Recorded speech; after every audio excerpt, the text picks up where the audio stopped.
আচ্ছা, লেবুর পাতা দিয়ে কি কখনো ব্রয়লার মুরগি রান্না করে খেয়েছেন? এই মুরগির রেসিপিটা এত মজা, তৈরি করে না খেলে বুঝবেনই না। প্রথমে আমি একটি প্যানে বেশি করে তেল দিয়ে গরম করে নিয়েছি। তার মধ্যে আমি আধা কাপ পেঁয়াজ কুচি দিয়ে দিয়েছি।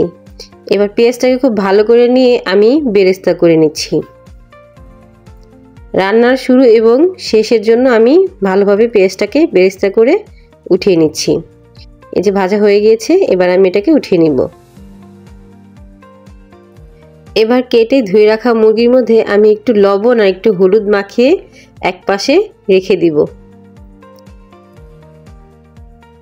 এবার যে পেঁয়াজ বেরেস্তা করে রেখেছিলাম না, সেই তেলের মধ্যে আমি 4টা বড় সাইজের আলু টুকরো করে কেটে নিয়ে একটু লবণ দিয়ে ভালোভাবে ভেজে নিচ্ছি।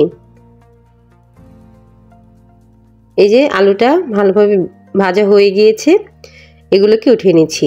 এই যে মুরগিটা ম্যারিনেট করে রেখেছিলাম না, সেই মুরগিটা এখন ভালোভাবে তেলের মধ্যে ভেজে নিচ্ছি। একবার ভাজা হয়ে গিয়েছে, এগুলোকে আমি উঠিয়ে নিব। আর যেগুলো রয়েছে সেগুলো আমি আরেকবার তেলে ভালো করে ভেজে নিব। যে আরেকবার দিয়ে দিয়েছি, এবার এগুলোকে ভালো করে ভেজে উঠিয়ে নিচ্ছি। এবার আলু আর মুরগিটা আমি প্যানের মধ্যে দিয়ে এর মধ্যে দিয়ে দিচ্ছি আরও আধা কাপ পেঁয়াজ কুচি, স্বাদমতো লবণ, 1 চামচ হলুদের গুঁড়া, 2 চামচ মরিচের গুঁড়া, 2-3 চামচ আদা রসুন বাটা, আর দিয়ে দিচ্ছি এটা আমার ঘরে তৈরি করা গরম মশলা, আর পরিমাণ মতো তেল। আর এই যে ভেজে রেখেছিলাম না বেরেস্তা পেঁয়াজের, সেইখান থেকে আমি কিছুটা দিয়ে দিচ্ছি। আরও কিছুটা রয়ে গিয়েছে, আমি সেটা একদম শেষে নামানোর আগে দিয়ে নামিয়ে নিব। এবার সবগুলো মশলা ভালোভাবে মেখে সামান্য পরিমাণ পানি দিয়ে আমি এবার ঢাকনা দিয়ে কিছুটা কষিয়ে নিব এবং পানিটা শুকিয়ে যাওয়া পর্যন্ত অপেক্ষা করব। এই যে পানিটা দেখছেন শুকিয়ে গিয়েছে, এটা বেশি কষানোর দরকার নেই, কারণ এটা তো একদম ভাজা ভাজা হয়ে গিয়েছে। আলু ভাজার মধ্যে সিদ্ধ হয়ে গিয়েছে, মুরগিটাও ভাজার মধ্যে সিদ্ধ হয়ে গিয়েছে।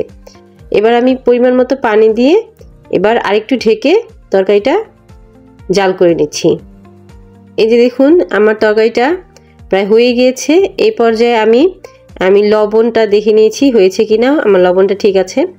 এই যে আমি এই লেবুর পাতা দিয়ে দিচ্ছি নামানোর আগে। দেখতেই পাচ্ছেন এখানে আমি 5-6টা লেবু ধুয়ে টুকরো করে দিয়ে দিয়েছি। এই লেবুর পাতার যে সুন্দর একটা ফ্লেভার তরকারি থেকে আসে, এটা যে কি মজা খেতে, আপনারা তৈরি করে না খেলে বুঝবেনই না। এই যে আমি আরও কিছুটা পেঁয়াজের বেরেস্তা রেখেছিলাম না, সেটা এবার দিয়ে আমি তরকারিটাকে নামিয়ে নিচ্ছি। দেখতেই পাচ্ছেন কত সুন্দর একটা কালার এসেছে তরকারিটা।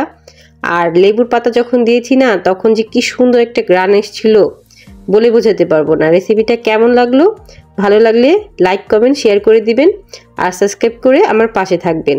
ফ্রেন্ডস এবং ফ্যামিলির সাথে রেসিপিটি বেশি বেশি শেয়ার করবেন। ভালো থাকবেন সবাই। আল্লাহ হাফেজ।